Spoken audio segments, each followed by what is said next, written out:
tout le monde est en train de dire l'Iran c'est nul ce qu'ils ont fait, c'est nul. Alors l'Israël c'est une grande victoire pour Israël. Non. Non, parce que ce qu'on oublie de dire, c'est que sur les moyens, vous savez, qui ont été utilisés pour abattre les 300 drones, missiles et autres qui ont été envoyés, hein, il y a 46% c'est les Israéliens, 44% c'est les Américains, et le reste, hein, c'est les Français, les Anglais et les Jordaniens.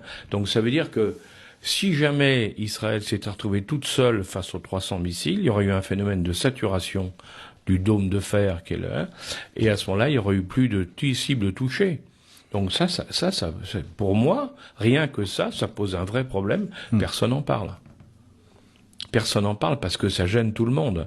Parce qu'en définitive, ce que les gens ne veulent pas voir, c'est que l'attaque iranienne sur Israël, c'est la première fois depuis 20 ans que les Israéliens règlent leur compte partout sans être attaqués par quiconque.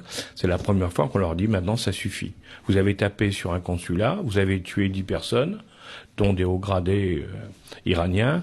Maintenant c'est fini. La prochaine fois que vous referez ça, vous prendrez des bombes sur la figure. Et ils l'ont montré d'ailleurs en tirant sur la base aérienne qui est dans le Negev. Hein, ce qui veut dire pour tous les professionnels qu'ils auraient parfaitement pu tirer sur la centrale nucléaire de Dimona. De Dimona, oui, bien sûr. Et là, ils ont, c'est très intéressant parce que les Iraniens, et c'est pas étonnant de leur part, ils ont fait une action qui est très calibrée en définitive. Totalement calibrée. Elle est calculée exactement. Ils ont prévenu les Américains. C'est pour ça que Biden était très sûr de lui en disant les Iraniens vont attaquer. Évidemment, ils avaient été prévenus par les Iraniens, hein, et qui avaient bien dit on fait qu'un coup, on tire qu'une fois, et on ne fera pas, on fera le minimum de blessés et de victimes. Hein, on veut pas faire de victimes. On veut simplement montrer que ça suffit. Il faut pas continuer. Et là, c'est un succès total. Alors c'est intéressant cette approche que vous avez par l'Iran et l'opération qu'ils ont menée dans la nuit du 14 avril contre Israël, car on avait deux grandes thématiques à aborder avec vous. On pourrait rester des heures parce qu'il y a tellement de sujets, mais il y a deux grandes thématiques qui, je crois, vous tiennent à cœur. C'est celle du l'actuel retournement du monde et une reconfiguration géostratégique complexe dans lequel on est. Et puis l'autre, ça sera sur la défense de notre pays contre les menaces, et en particulier par l'intelligence économique, qui est encore une fois trop mal connue.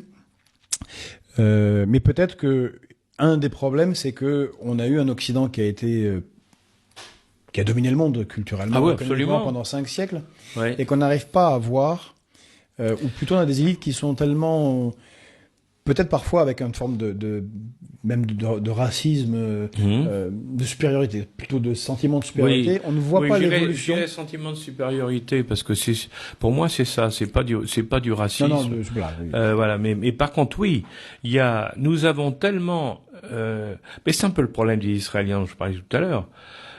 Quand on a été très puissant, qu'on a dominé le monde en écrasant tout le monde, parce que c'est ce qu'on a fait quand même, hein. On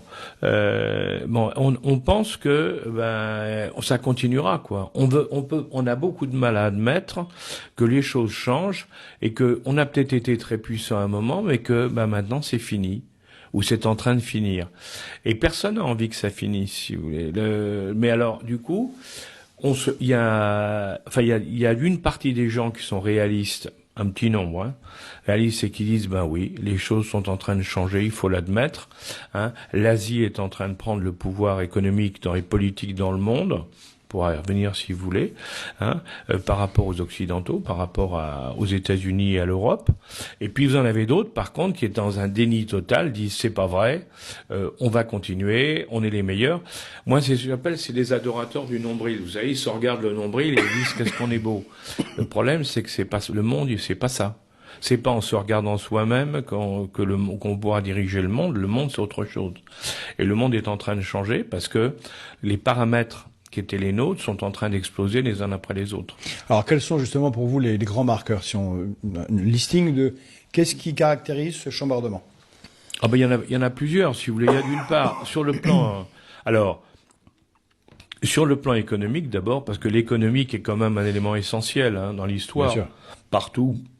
Aujourd'hui, il est clair que nous avons quand on regarde la progression prévue des différents pays, hein, on voit que en 2050, la Chine sera première puissance du monde, l'Inde la deuxième, non, les États-Unis la deuxième, l'Inde la troisième.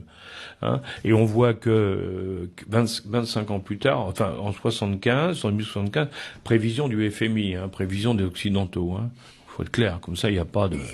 Hein, en 2075, premier c'est la Chine, deuxième c'est l'Inde, troisième c'est les États-Unis. Donc c'est clair.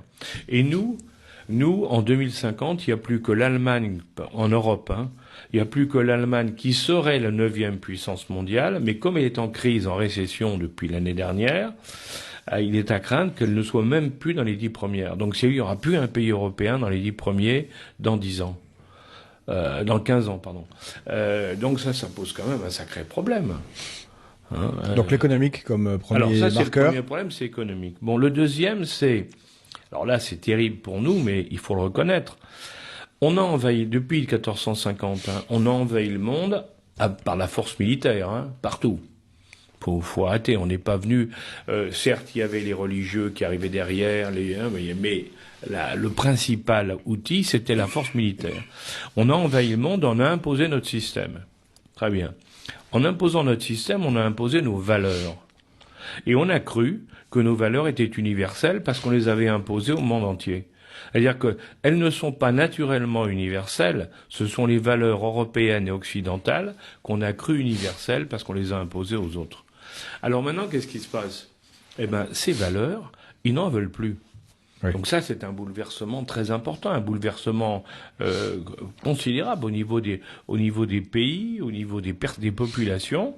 Ils ne veulent plus entendre parler de nos valeurs. Ils ont les leurs qui sont issus de leur culture, qui sont issus de leur histoire, et voyez, et dans tous les, alors, et sur le plan politique, on a aussi voulu imposer par la force, hein. On a voulu imposer un système démocratique à l'occidental qui se révèle totalement inadapté dans la plupart des pays du monde. Alors, tant qu'on était les plus forts, les gens, ils n'avaient pas le choix, hein, ils étaient bien obligés. Bon, mais maintenant que les gens ont pris leur indépendance, maintenant que les gens commencent à développer leur pays avec des vraies capacités économiques, hein, et qui commencent à nous tenir la dragée haute, ce jour, on se rend compte que ils disent mais pourquoi on appliquerait les méthodes occidentales? Je vais vous donner un exemple. En Afrique, par exemple, c'est fascinant. Hein, on a amené la démocratie. Hein, la démocratie à la française.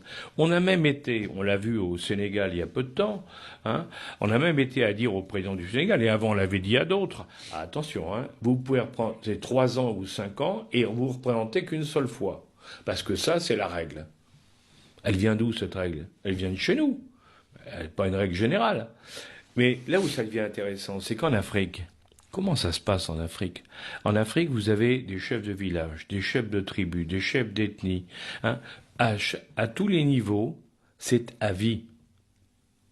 Et vous allez dire à des gens qui ont une culture dans laquelle, depuis 3, 4, 5 000 ans, hein, les responsables sont à vie, un peu comme chez nous à l'époque de la royauté, hein, eh ben vous allez dire, ah non, vous n'avez pas le droit, il faut appliquer la démocratie. Eh ben évidemment, ça marche pas. Et c'est